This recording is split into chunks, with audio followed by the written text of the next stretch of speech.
mynews.studio.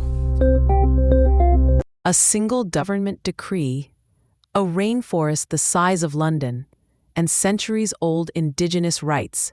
How did a tribe's struggle shape Brazil's policy and the Amazon's future? Today is July 27th, 2025. Let's get right to the heart of it.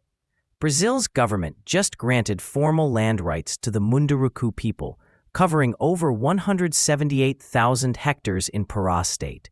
Why does that matter? For decades, the Munduruku have fought for this land. Their territory, the Saremibu, sits in a region plagued by illegal mining, logging, and land grabs. This isn't just about a map. It's about control, survival, and stewardship. Why has it taken so long? Political resistance has been a huge factor.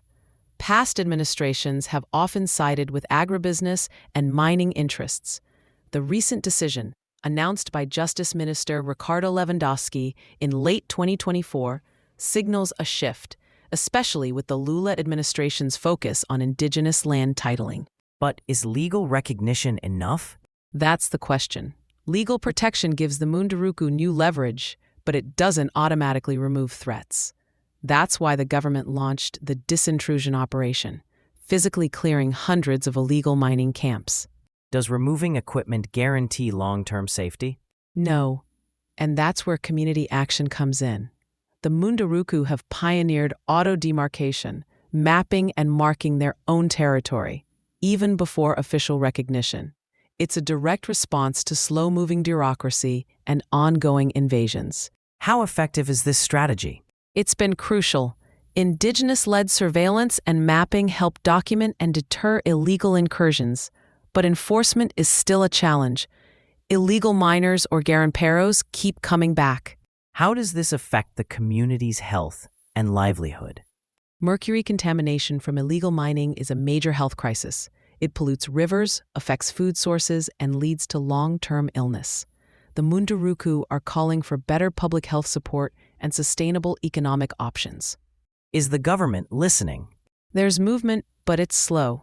Some federal agencies collaborate with the tribes, but broader support is needed. On top of that, new laws and court cases could still undermine indigenous rights. Is this recognition a lasting solution, or just another chapter in a longer struggle? It's a step forward, but the fight isn't over.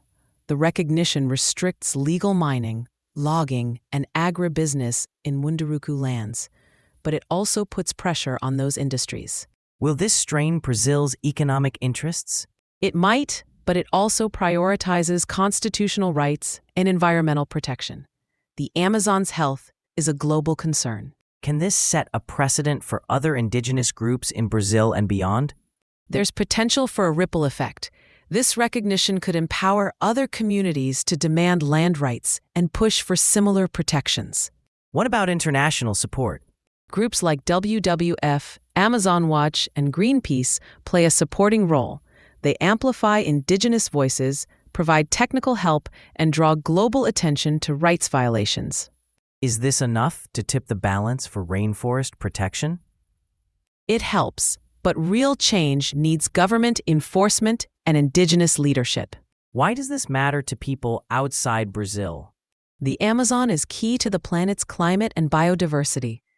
Indigenous stewardship keeps deforestation rates low. Their victory is a blueprint for justice and conservation, not just in Brazil, but worldwide. So the big takeaway: legal recognition is a historic win, but enforcement, community action, and global support all remain critical. Will the world follow this example? That's the story to watch. Thank you for listening. This episode was powered by mynews.studio. Try now for free.